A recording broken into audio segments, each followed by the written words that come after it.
और मैं हूं सोहान। अभी हमारे साथ एसडीपीआई के वरिष्ठ नेता हमारे साथ है। क्या नाम है sir? Mohammed Shafi, vice president Social Democratic Party of India SDPI. ये बताएं कि जिस तरह से यहाँ पे तस्वीरें नजर आ रही हैं, हजारों की संख्या में भीड़ है और यहाँ पर हिंदू मुसलमान सब एक साथ मिलकर प्रोटेस्ट कर रहे हैं, क्या कहेंगे इस प्रोटेस्ट? अभी तो शुरुआत है, आगे आगे देखिए होता है क्या।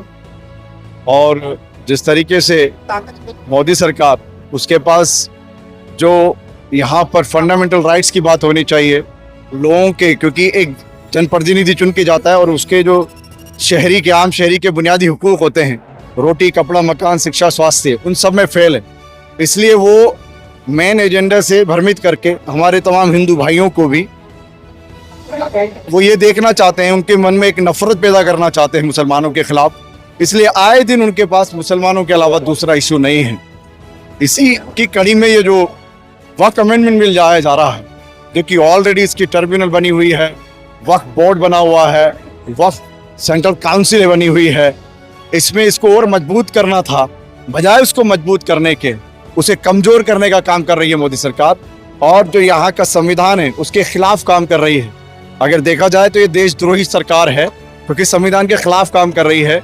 अगर हम अनुच्छेद आप अगर देखेंगे 14 से लेकर 28 तक, जिसमें समानता, स्वतंत्रता और खास तौर पर धर्म की स्वतंत्रता, उस पर हमला है और लगातार हमला है।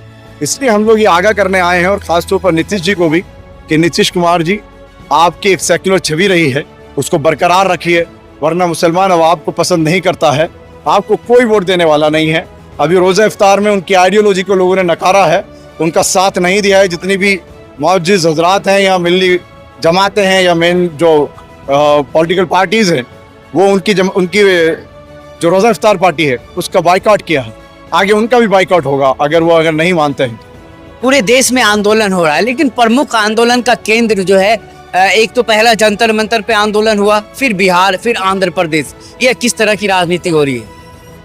ये एक्चुअल में उम्मीद नहीं की थी कि जो ये सेकुलर चैंपियन बनते थे और सेकुलरिज्म के नाम पर टोपी पहन पहन के मुसलमानों के मस्जिदों में, दरगाहों में, कब्रिस्तानों में, मुसलमानों के प्रोग्राम्स में टोपी पहन पहन के आते थे। ख़ास तौर पर जो ये चंद्रबाबू नायडू और नीतीश कुमार जी हैं, इन्होंने मुसलमानों को टोपी पहना दी है, इसलिए ये केंद्रित हो गया है। और social Democratic Party of India ख़ास तौर पर पूरे इंडिया में एक ही दिन में बिहार और आंध्र प्रदेश में भी एहतजाज किया था, और उसकी वजह से हमारे प्रेसिडेंट को भी गिरफ्तार किया ईडी ने, क्योंकि सरकार का टूल बनी हुई है ईडी। उसका भी मैसेज हमें देने आए हुए हैं और ये कहने आए हुए हैं कि आप अगर हमको पीछे धकेलना चाहते हैं, हम पीछे नहीं जाएंगे। Social Democratic Party of India कुर्बानी के लिए तैयार है, क्योंकि ये जिस तरीके से आए दिन मुसलमानों को आप टारगेट कर रहे हैं, आप मेन जो संविधान ने जो सबके हुकूक दिए हैं उनको फराहम कराने का काम करिए। जो दबे कुचले तबकात हैं, जो अल्पसंख्यक हैं, उनकी पुष्पनाई करिए, उनका साथ दीजिए, बजाय उनका साथ देने के उनकी मुखालफत, उनके खिलाफ काम कर रहे हैं, उसका एहतजाज है। अगर बात सामने आ रही थी कि अगर नीतीश कुमार मुसलमानों का समर्थन नहीं करते, इस बिल के खिलाफ वह नई प्रखर आवाज में बोलते हैं, तो आने वाले विधानसभा चुनाव में इसका खामियाजा उठाना पड़ेगा। सीधे तौर पे कहा गया कि मुसलमान उसे वोट नहीं करेंगे।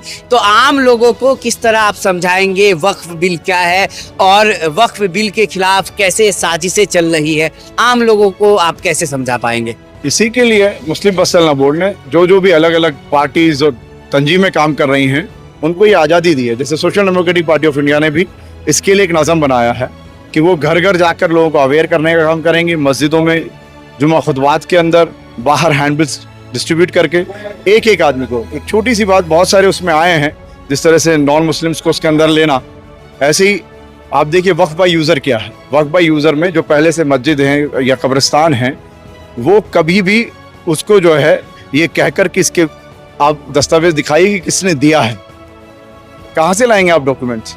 जो वक्फ बाय यूज़र्स ऑलरेडी वक्फ में इंदराज हो गया था, उसको ये वक्फ से बाहर निकाल देंगे और फिर ये बुलडोज चलाएंगे। ये समझना पड़ेगा हम।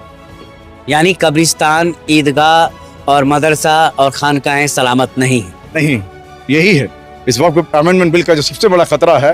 अगर ये पास हो गया तो ये मुसलमानों के लिए अपनी जात से ज़्यादा, अपने घरों से ज़्यादा, जो उनके लिए सबसे अहमियत रखती हैं, मस्जिदें और कब्रिस्तान जहाँ उसको दफन किया जाता है, उन पर हमला होगा। इसलिए मुसलमान ये बर्दाश्त नहीं करेगा। अगर आपकी इस वीडियो को नीतीश कुमार देखें तो क्या सीधे आप दो टुक कहना चाहेंगे नीतीश कुमार से? नीतीश जी, आपकी एक छवि बनी हुई है, आप बुजुर्ग हैं, सब किसी के भी 100 बरस कब पूरे होंगे, लेकिन कम से कम एक मैसेज देकर जाइए देश को, देश की एकता का, यहाँ के जो संविधान से देश चलना चाहिए था। यहाँ आप आज भी एक धर्मनिरपेक्ष देश की मिसाल बन सकते हैं। आप शांति से अपने 100 बरस पूरे कर सकते हैं ताकि आपको आने वाले लोग याद करें, वरना इतिहास आपको नहीं भूलेगा। शायद कि अगर आपने इसके पीछे नहीं गए तो लोग आपको भी सावरकर को जिस तरह से गद्दार की तरह याद करते हैं, कहीं आपको भी याद ना करने लगा। तो बड़ी बात कह दी है और यह तस्वीर लगातार हम दिखा रहे हैं। अपनी राय